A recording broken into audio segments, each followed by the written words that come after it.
Olá! No nosso bate-papo de hoje, nós vamos falar sobre alimentos bons e alimentos ruins. Será que eles existem?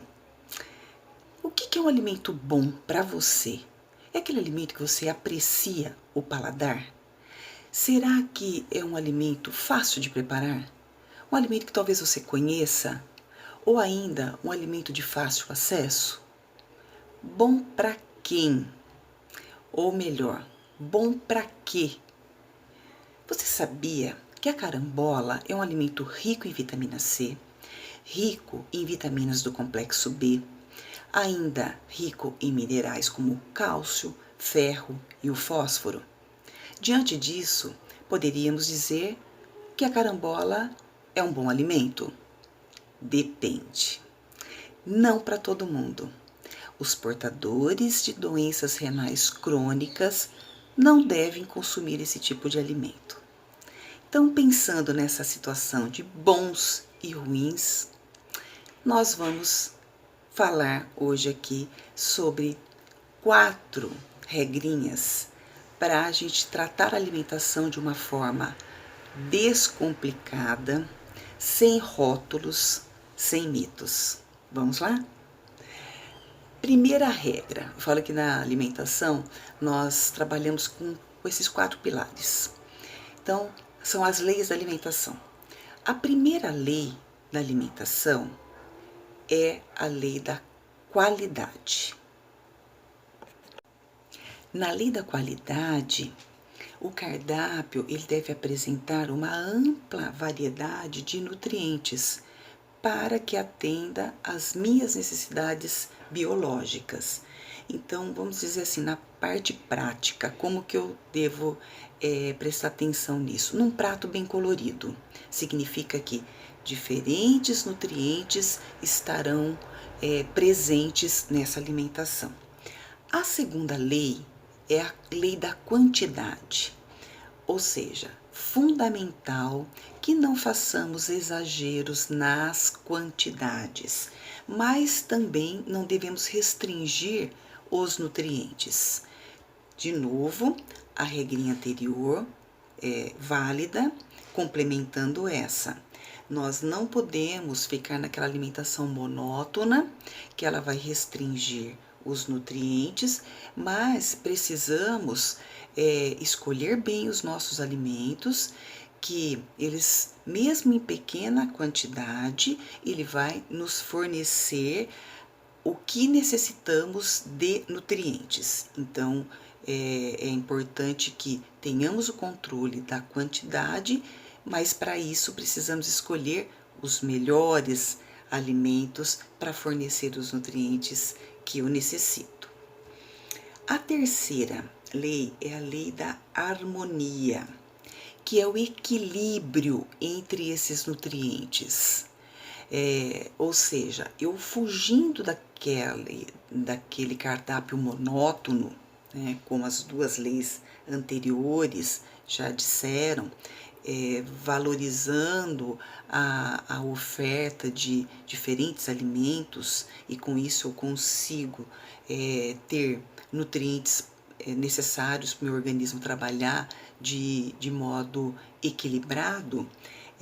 Existe uma proporção entre os macronutrientes, ou seja, carboidratos, proteínas e lipídios, e os micronutrientes. Não é porque um nutriente é bom que eu deva exagerar no consumo dele. Então, essa lei trata dessa harmonia entre os nutrientes. E a lei da adequação, que diz respeito às necessidades de cada organismo.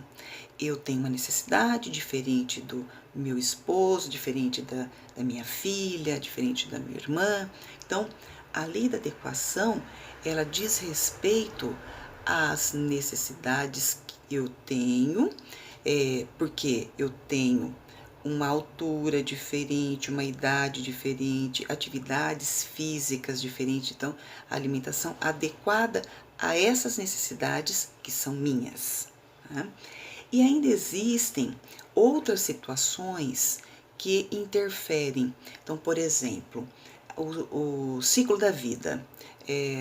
Eu estou falando de uma criança que tem uma necessidade diferente de um adulto, que tem necessidade diferente de um idoso, que tem necessidade diferente de um adolescente.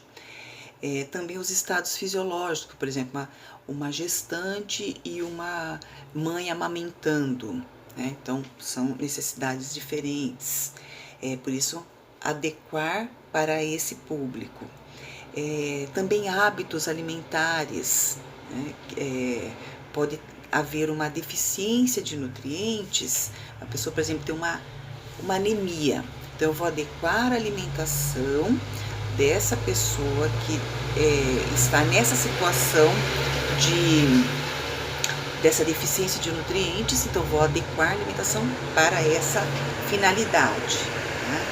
E o acesso ao alimento, não adianta eu falar para vocês assim, a melhor fonte de vitamina C é um caju que você apanha no pé.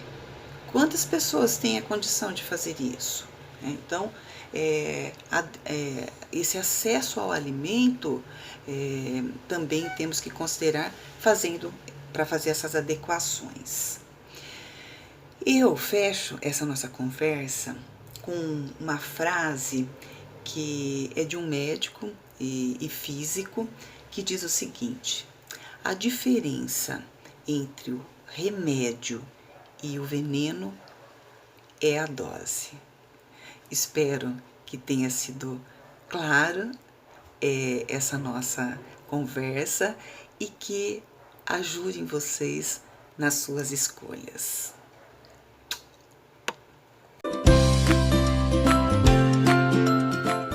A nutrição está na moda. O tempo todo na TV, rádio, na internet as pessoas recebem e compartilham de tudo. Você ouve falar que um determinado alimento é ruim, que causa doença, e que outro é uma maravilha e cura tudo. As coisas não são bem assim, e não precisamos ser radicais. Na realidade, o fato é que não existem alimentos bons ou ruins. Todos os alimentos podem fazer parte da sua alimentação. Sim, todos os alimentos. Os naturais, os prontos para consumo, os orgânicos, os industrializados. Se seguirem padrões de higiene e processamento corretos, estarão adequados para o seu dia a dia. Simples assim. Muito se fala sobre os alimentos ricos em gordura, em açúcar. Esses geralmente são ricos em calorias também. E é por isso que temos que dar uma maneirada no consumo deles. Mas atenção, não precisa eliminar nada. A dica é a mesma para todo mundo. Variar nos alimentos e comer de tudo um pouco.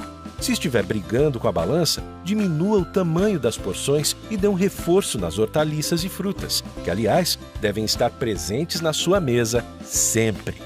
Na vida, a gente tem que ter equilíbrio e moderação em tudo, não é? Então, com comida não é diferente. Você não precisa ser um doutor em nutrição para se alimentar bem. É só lembrar das 3 palavras-chave: equilíbrio, variedade e moderação. Exagerou num dia, comeu algo mais calórico? Tudo bem, desde que compense no dia seguinte comendo menos. Mas só cuidar da alimentação também não vale.